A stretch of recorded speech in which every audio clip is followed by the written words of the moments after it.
Apa yang terjadi selanjutnya adalah teror yang merobek kewarasan.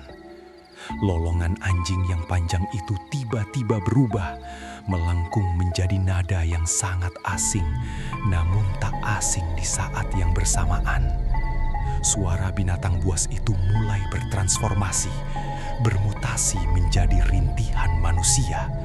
Rintihan parau, penuh penderitaan dan siksaan, seolah ada seseorang yang pita suaranya sedang disayat pelan-pelan. Nada lolongan berubah menjadi tangisan terseduh-seduh dari seorang pria tua.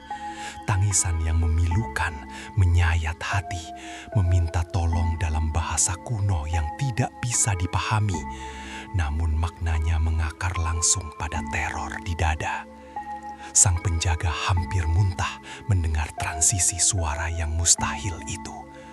Tangisan manusia dari kerongkongan seekor binatang jejadian. Ia tahu persis apa artinya ini. Makhluk itu tidak hanya memburunya secara fisik, tetapi juga mulai menyiksa jiwanya secara psikologis.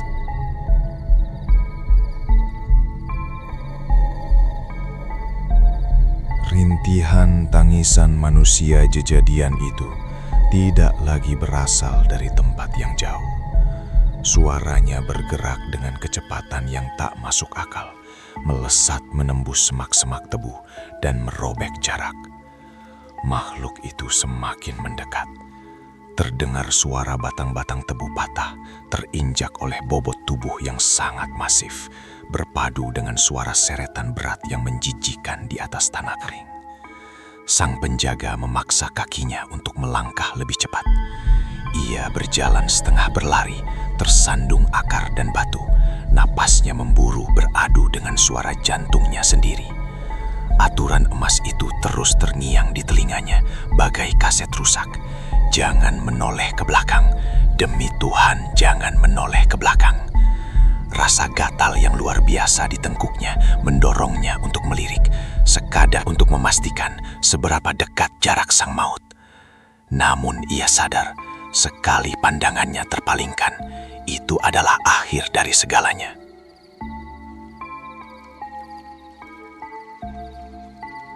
Hingga akhirnya, suara seretan itu berubah menjadi langkah kaki yang ritmis. Krek, krek, krek. Suara dedaunan kering yang diinjak kini terdengar persis 1 jengkal di belakang tumitnya. Setiap kali sang penjaga melangkah, sesuatu di belakangnya juga melangkah. Saat ia berhenti selama sepersekian detik, langkah di belakangnya ikut terhenti. Ia tidak lagi sendirian.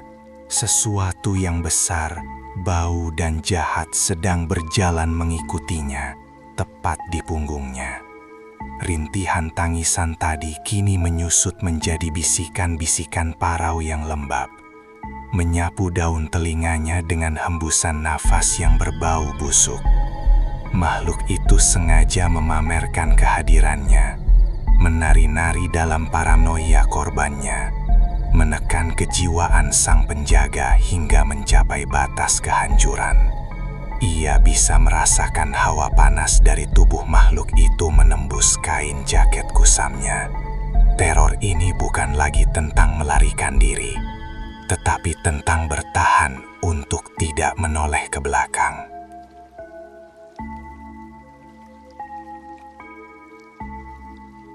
Udara di sekitarnya mengental oleh aroma belerang dan daging busuk yang menyengat paru-paru.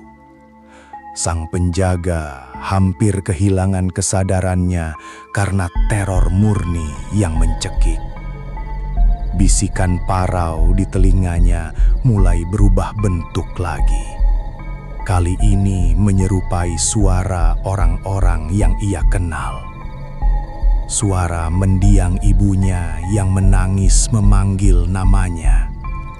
Suara anak perempuannya yang menjerit kesakitan meminta perlindungan.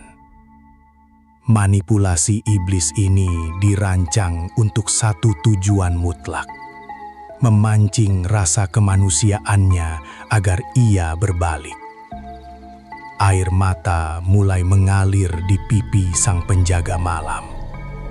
Pertarungan batin yang hebat terjadi. Sebagian dari otaknya berteriak histeris untuk menoleh dan menyelamatkan pemilik suara itu. Namun sisa akal sehatnya tahu bahwa di belakang sana tidak ada manusia yang menunggunya, melainkan taring-taring tajam asu baung yang siap mengoyak kerongkongannya dalam sekejap mata.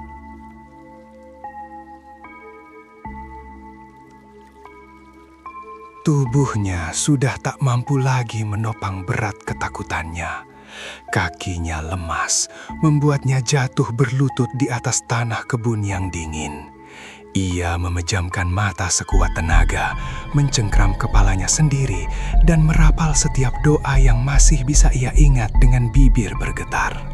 Bayangan raksasa yang menyelimutinya menutupi cahaya rembulan yang samar, menciptakan kegelapan ganda yang pekat.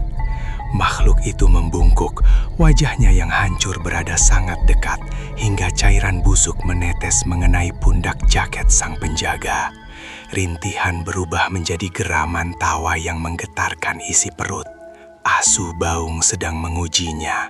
Jika ia menyerah pada tekanan ini dan menengadah ke belakang, maka jiwanya akan dikutuk untuk mengembara bersama makhluk ini selamanya, menjadi bagian dari rintihan malam di kebun tebu yang tak berujung. Ia hanya perlu bertahan hidup, menahan kewarasannya sedetik demi sedetik.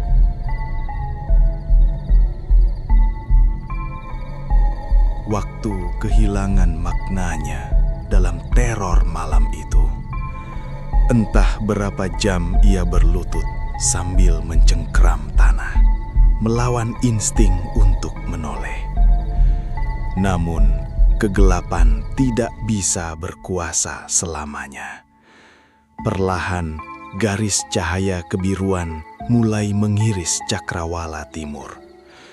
Suara kokok ayam hutan terdengar samar dari arah desa, memecah belenggu kutukan yang mengikat malam.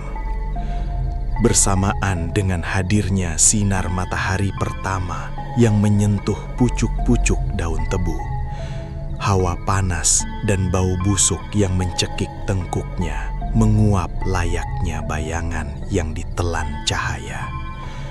Geraman mengerikan itu menyusut, melengking dalam kemarahan sebelum akhirnya sirna tak berbekas.